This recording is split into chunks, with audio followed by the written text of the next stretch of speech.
Hello everybody, comment vous allez? Je m'appelle Solange Zomobem et je suis une activiste pour les mères célibataires et leurs enfants au Cameroun. Aujourd'hui, nous allons parler de la solidarité entre nous Africains. Parce que la solidarité est devenue quelque chose de rare dans le milieu africain.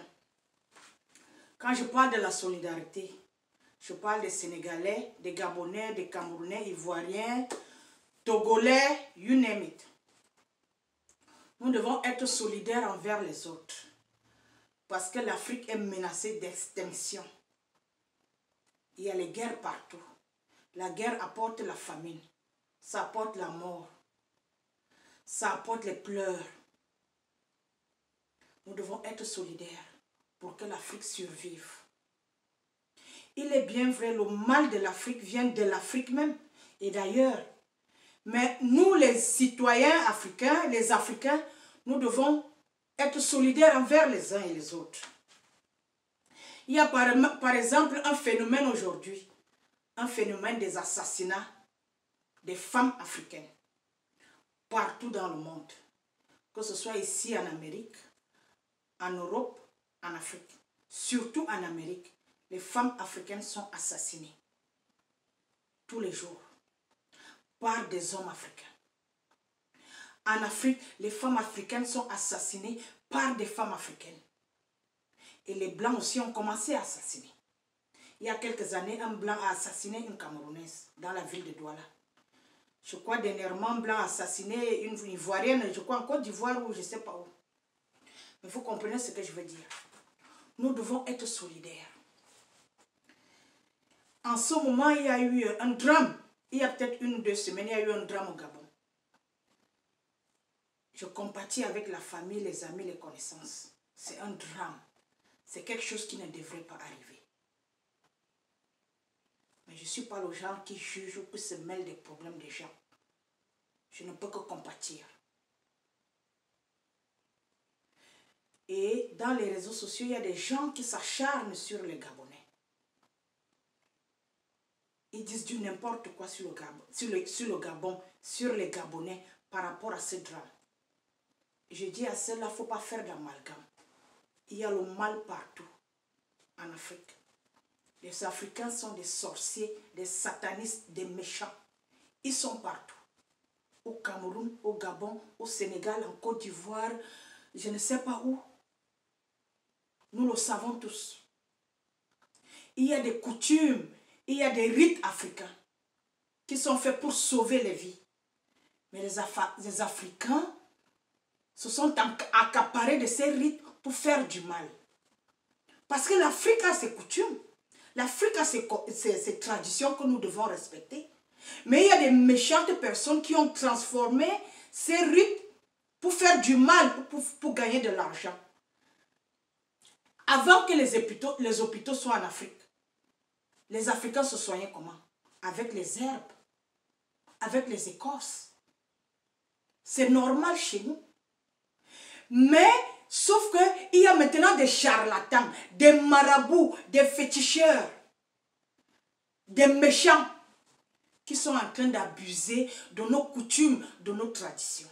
Et ce n'est pas normal. Ils sont installés partout. Je peux vous dire qu'ici en Amérique, les Sénégalaises, les Maliennes, les Guinéennes, si je ne peux citer que celles-là, cotisent de l'argent pour payer un billet d'avion à des marabouts en Afrique qu'ils appellent Karamoko. Ils appellent ça Karamoko. Ils achètent un billet d'avion à ces hommes-là qui viennent ici en Amérique pour faire des rites de sorcellerie aux Africaines. Ces sorcelleries-là, c'est pourquoi envoûter les hommes, faire que les salons marchent. Est-ce que ça marche vraiment? Ça ne marche pas. Ce sont des marabouts, ce sont des sorciers. Un guérisseur, un vrai guérisseur ne demande pas de l'argent, des millions aux gens. Un guérisseur, c'est celui qui soigne les gens avec la prière. Il ne prend pas de l'argent. Bref, je ne m'y connais pas trop dans ces choses-là, mais je ne peux que vous dire ce que j'ai vu avec mes 2 yeux. En Amérique, les Sénégalaises, les Maliennes, les Guinéennes, elles font venir des marabouts ici en Amérique. qui viennent faire des traitements, je ne sais de quoi. Ces marabouts sont installés à New York, par exemple. Parce que New York, c'est un peu la capitale où tout le monde y va, vous voyez un peu. Bref, ce n'est pas mon problème. Je veux seulement vous dire que ce que la petite Gabonaise allait faire au Gabon, les gens le font partout dans le monde, jusqu'ici en Amérique. Je ne les juge pas, mais j'aime pas ça. Bref, ce n'est pas mon problème. Je vais vous faire un témoignage sur le peuple gabonais. Quand je suis arrivée en Amérique, j'étais toute seule. Pas d'amis, pas de famille, personne. J'ai fait la connaissance d'une Gabonaise qui m'a introduite chez des Gabonais. J'ai été très bien reçue. J'ai eu la chance parce que ces Gabonais parlaient le fang. La langue fang au Gabon, c'est comme le ntoumou au Cameroun. Je comprends très bien le fang. Mais je n'articule pas bien. C'est-à-dire, je parle le boulot, mais les femmes me comprennent ce que je veux dire. Donc, nous avons formé une petite famille. J'étais très bien accueillie et très bien aimée chez les Gabonais. Il y a même un homme gabonais qui m'aimait. Et une de mes copines gabonaises voulait que je sorte avec lui parce qu'il avait beaucoup d'argent. Mais malheureusement pour lui, j'avais déjà mon copain. Je ne suis pas le genre de femme qui mélange les hommes, you know. Ce n'est pas mon style. Donc, cet homme a compris que je ne pouvais pas sortir avec lui malgré qu'il avait beaucoup d'argent. Il avait ce que toutes les femmes aiment, mais ce n'est pas mon style. Mais nous sommes quand même restés amis et puis nous étions comme des frères et des sœurs. Quelques années après, un an ou 2 ans après, j'ai ouvert un petit business ici aux États-Unis. Et les rumeurs courent parce que je faisais du bon travail, je faisais de la bonne bouffe. Donc les Gabonais quittaient la ville de Washington pour venir manger chez moi. C'était un petit business où même les artistes, partout dans le continent africain, quand ils venaient jouer dans ma ville, ils venaient manger chez moi. C'est comme ça que j'ai fait la connaissance de quelques jeunes Gabonais qui venaient de temps en temps. C'était juste un petit business. Et je travaillais dans le week-end dans la boîte de nuit où j'étais manager. Cette boîte de nuit s'appelait African Shrine. J'étais manager. Donc un soir, je suis arrivée dans la boîte de nuit et c'était, je crois, un samedi, où il y a beaucoup de clients, où je fais aussi beaucoup d'argent avec mes pourboires. Donc le samedi, je ne blague pas, I need to make money, je dois faire de l'argent.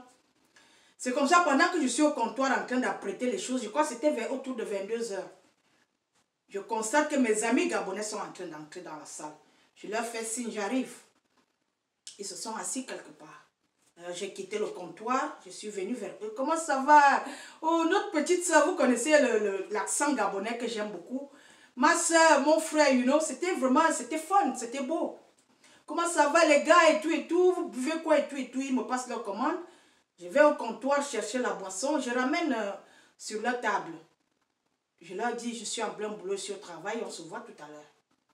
Quand je finis de les servir, au moment de partir, parce que je suis debout, j'entends comment quelqu'un touche ma fesse. Ce n'est pas qu'il a frôlé, il a grab, comme les Américains disent. Il a attrapé ma fesse. Damn! Je me retourne, toute choquée. Qui est-ce qui peut faire ça? Quand je me retourne, je vois un Camerounais que je connais très bien, qui me connaît très bien, qui vient manger et boire dans mon business. J'étais tellement choquée. Parce que c'est quelqu'un avec qui nous étions très friendly. C'est-à-dire, on causait, on était des amis. Il venait manger et boire chez moi, dans mon business. Je suis énervée. Mais je dois partir travailler parce qu'on m'attend, je suis le manager. Je dois contrôler les trucs parce que je travaille avec 2 Américaines. Et les Américaines volent beaucoup. Donc il faut que je contrôle le truc. Je suis obligée de partir. Mais je suis très énervée. Étant au comptoir, de temps en temps, je sais les clients, je regarde le gars là, je suis fâchée. Après, je m'emporte dans ma clientèle. Après, peut-être un certain bout de temps, je constate que la salle est en train de se vider. Les gens sont en train de sortir en courant. Les gens sortent. Ce n'est pas mon problème. Je continue parce que j'ai beaucoup de clients, je n'ai pas le temps. Mais je constate que la salle ne fait que se vider. La salle ne fait que se vider. C'est là où une de mes collègues me dit, va un peu voir ce qui se passe. Qu'est-ce qui se passe dehors? C'est comme ça que je sors du comptoir. J'ouvre la porte. Je constate un attroupement. Mais qu'est-ce qui ne va pas? Maintenant, je vais vers l'attroupement. Je trouve le gars qui a attrapé ma fesse, couché par terre, méconnaissable. Je ne l'ai même pas reconnu. C'est lui qui m'appelle et me dit, tu as vu ce que tes amis gabonais m'ont fait? J'ai dit, damn! Qu'est-ce qui s'est passé? Le gars est en train de pleurer là, le sang partout. J'ai dit qu'il est défiguré. C'est là où une fille qui était placée à côté qui me dit que oh, il y a les gars qui l'ont tapé et puis ils ont démarré la voiture, ils sont partis. J'ai dit quelle voiture? Elle me dit ils avaient une Mercedes, ils ont fui, ils sont partis. Moi, je ne sais même pas la voiture que mes amis conduisaient. Moi, je les ai vus dans la salle, c'est tout. C'est là, il me dit, tu vois ce que tes amis m'ont fait? Et c'est là où je vois la police en train de venir. Moi, j'entre dans la salle, je vais continuer mon travail. Je continue à travailler. Quand j'ai fini mon travail, je suis rentré chez moi. Je n'ai plus jamais vu le gars qu'on a tabassé jusqu'à aujourd'hui. Et il y a un truc en Amérique. Quand il y a un problème, la police arrive dans les 5 minutes, 3 minutes. Donc, quand les gens veulent te faire du mal, on appelle ça ici le sassaillé. Si tu es en problème avec quelqu'un, tu le tapes vite. Et tu fuis. Donc, quand la police arrive, ni vu ni connu. Donc, c'est ce que ces Gabonais ont fait à ce Camerounais. Je vous raconte cette histoire pour vous parler de la solidarité. Ce Camerounais s'est mal comporté. Il a été bastonné. Je ne suis pas contente, mais c'est bien fait pour sa gueule. Parce que les hommes camerounais, vous manquez de respect aux femmes. Vous ne manquez de respect à vos sœurs. Ce gars vient me toucher la fesse. Il connaît mon copain, hein. Le gars là qui a touché ma fesse, là, il savait qui était mon copain. Mon copain lui donnait à boire et à manger. Mais il a eu le culot et l'audace de toucher ma fesse. C'est le manque de respect. S'il était américain, j'allais appeler la police. On allait la mettre en prison. Parce qu'en Amérique, on ne touche pas. On appelle ça le harcèlement sexuel. Tu as touché la fesse qui ne t'appartient pas. Vous faites ça au Cameroun tout le temps. Et je sais partout en Afrique. Je me souviens, je marchais souvent au marché central à Bokolo. Tu penses que quelqu'un t'attrape le bras? Un sauveteur ou je ne sais pas qui, il t'attrape le bras. Ça, c'est le harcèlement. Ça se condamne par la loi. Vous ne devez pas manquer du respect à vos sœurs. Les Gabonais là, ils ont frappé ce gars parce qu'il me défendait. C'est ce que je demande aux hommes camerounais de faire. Vous devez défendre vos sœurs. Pas seulement vous contenter de la dot, de l'argent que le beau-frère va vous donner. Vous devez défendre vos sœurs. C'est par rapport à la vidéo que j'ai faite hier qui est dans ma page, que c'est la suite. Pour vous dire que vous devez défendre vos sœurs. Les hommes sont en train d'assassiner vos sœurs partout dans le monde. Vous devez les défendre. Si tu as un beau-frère qui frappe ta sœur, donne-lui un avertissement. Ou porte-lui plainte ou frappe-le correctement et bien. Il va arrêter de frapper ta sœur. C'est ce qu'on vous demande. Vous les hommes africains, vous devez protéger vos sœurs. Les hommes sont en train d'assassiner vos sœurs. Ils sont en train de tabasser vos sœurs. Le célibat n'est pas une maladie. Une femme n'est pas obligée d'être mariée. Tu n'es même pas obligé d'être en couple. Si tu es dans un couple où tu es menacé de mort, ou tu es frappé, rentre dans ta famille. On ne t'a pas chassé de ta famille. Vous n'êtes pas obligé de rester en couple. Les hommes sont en train de vous assassiner tous les jours. Tout le monde est en danger. Moi-même, je suis en danger. Parce qu'on ne sait pas ce qui peut cliquer la colère d'un homme ou quoi que ce soit. Le 14 février, un homme a poignardé une Camerounaise à mort. Il a poignardé la Camerounaise au point où les intestins étaient sortis. Ça veut dire qu'il a déchiré le corps de cette fille. Une femme avec laquelle tu vis. Vivre en couple, c'est devenu un danger. Je demande aux femmes de se battre.